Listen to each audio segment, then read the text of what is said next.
Hi అండి, శ్రీస్ కిచెన్కి స్వాగతం. నేను మీ ఉషని. ఈరోజు నేను టమాటో చారు చేశానండి.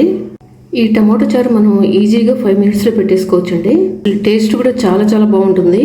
ఒక్క టమాటో చారు ఉంటే చాలండి, ఇంకా వేరే కర్రీస్ కానీ ఏమీ అవసరం ఉండదు, అంత బాగుంటుంది ఇది. అన్నం మొత్తం దీంతోనే తినేస్తారు.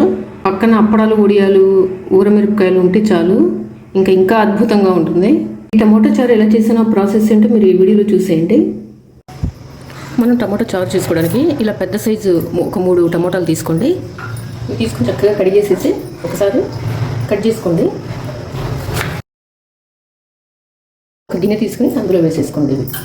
కట్ చేసుకున్న ఒక 2 పచ్చిమిర్చి వేసేసుకోండి. ఉల్లిపాయలు కూడా కొంచెం ఇలా పొడుగ్గా తరుక్కుని వేసేసుకోండి. చిన్న చింతపండు ముక్క, అంతే, ఎక్కువ అవసరం లేదు, కడిగి శుభ్రంగా ఇందులో వేసేయండి. ఇలా కొంచెం కొత్తిమీర తీసుకుని కాడలతో సహా ఇలా తురిపి ఇందులో వేసేయండి. గ్లాస్ నీళ్ళు పోసేసి చక్కగా బాగా పిసికేయండి. ఇలా మీకు పిసకటం ఇష్టం లేకపోతే టమోటాల వరకు మీరు గ్రైండ్ చేసుకోండి, కానీ ఇలా పిసికి చేస్తేనే టేస్ట్ చాలా బాగుంటుంది. ఇందులో టమోటాలు, ఉల్లిపాయలు, పచ్చిమిర్చి, కొత్తిమీరలో ఉన్న ఈ రసం కానీ ఫ్లేవర్స్ కానీ అన్నీ ఆ చారుకి బాగా పట్టి అసలు టేస్ట్ భలే ఉంటుంది చారు. ఒకసారి ఇలా ట్రై చేయండి, మీరు చాలా బాగుంటుంది. ఇందులో ఒక 2 గ్లాసులు నీళ్ళు పోసుకోండి. పోసుకుని తొక్కులన్నీ తీసేయండి. టమాటా తొక్కులు ఉన్నాయి కదా, ఇవన్నీ తీసేయండి. అన్ని తొక్కులన్నీ తీసేసి ఒక పక్కన పెట్టేసుకోండి. ఇందులోకి మనం పొడి రెడీ చేసుకుందాం. స్టవ్ వెలిగించి ఒక కడాయి పెట్టుకోండి.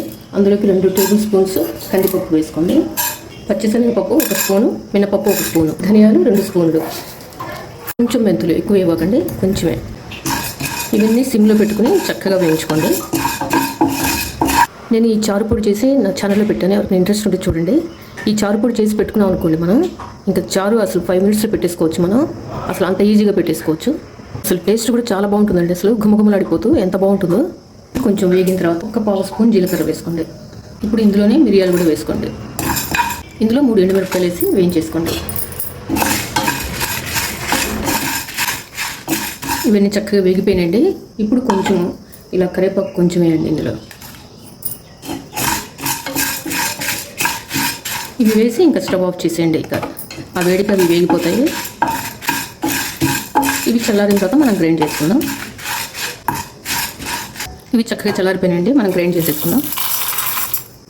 ఇందులోనే ఒక 5-6 రెబ్బలు చిన్నులపాయలు వేసుకుని గ్రైండ్ చేసుకోండి. ఇలా గ్రైండ్ చేసుకోండి మెత్తగా పొడిగా. మనం గ్రైండ్ చేసి పెట్టుకున్న ఈ పొడి ఒక 2-3 స్పూన్లు వేయండి. నేను 3 స్పూన్లు వేస్తున్నాను, మీరు పెట్టుకునే క్వాంటిటీని బట్టి చూసుకుని వేసుకోండి. టేస్ట్కి తగ్గ సాల్ట్ వేసేసేయండి.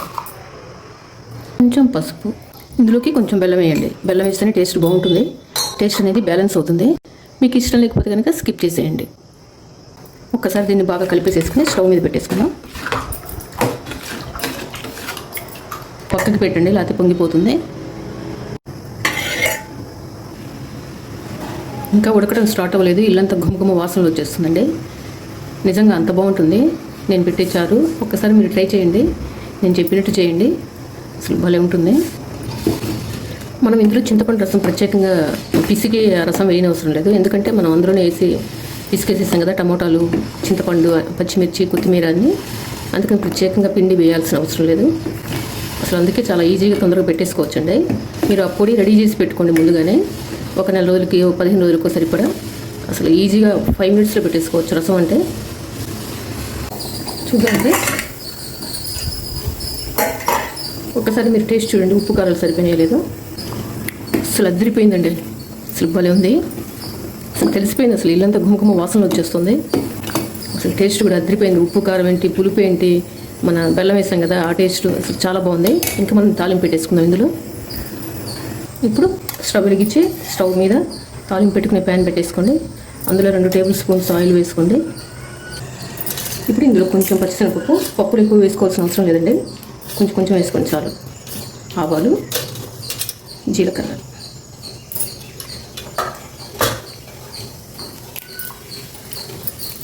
ఎండుమిరపకాయలు ఒక 2 వేసుకోండి. ఇందులోనే పచ్చపచ్చగా దంచుకున్న చిన్నులపాయలు వేసుకోండి కొన్ని.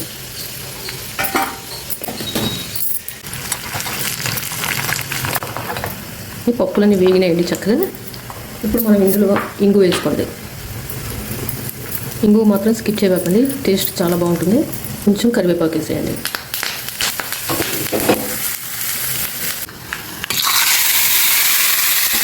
ఇందులోకి కొంచెం కొత్తిమీర, ఇలా కొంచెం ఎండు కొబ్బరి వేసుకోండి. ఇది గార్నిష్ కోసమేనండి నేను వేస్తుంది. ఇంతేనండి, టమాటో చారు పెట్టడం అయిపోయింది. అసలు టేస్ట్ అయితే అద్భుతంగా ఉందండి, చాలా చాలా బాగుంది. ఈ టమాటో చారు ఎంత బాగుంటుందంటే అది మనం తినడమే కాదు, గ్లాసులో కూడా పోసుకొని తాగేస్తారు, అంత బాగుంటుంది. తప్పకుండా మీరు కూడా చేసుకోండి. నేను పెట్టే టమాటో చారు అంటే మా ఫ్యామిలీ మెంబర్స్ అందరికీ చాలా ఇష్టం అండి. మీరు కూడా నేను చెప్పినట్టు ట్రై చేసి ఎలా వచ్చిందో నాకు కమెంట్ బాక్స్లో తెలియజేయండి. ఈ వీడియో మీకు నచ్చినట్లయితే లైక్ చేయండి, షేర్ చేయండి మీ ఫ్రెండ్స్ అందరికీ, రిలేటివ్స్ అందరికీ. కొత్తగా నా ఛానల్ ఏమైనా చూసినట్లయితే తప్పకుండా సబ్స్క్రైబ్ చేసుకోండి. మరిన్ని వీడియోస్ కోసం నా ఛానల్ సబ్స్క్రైబ్ చేసుకోండి. Thanks for watching.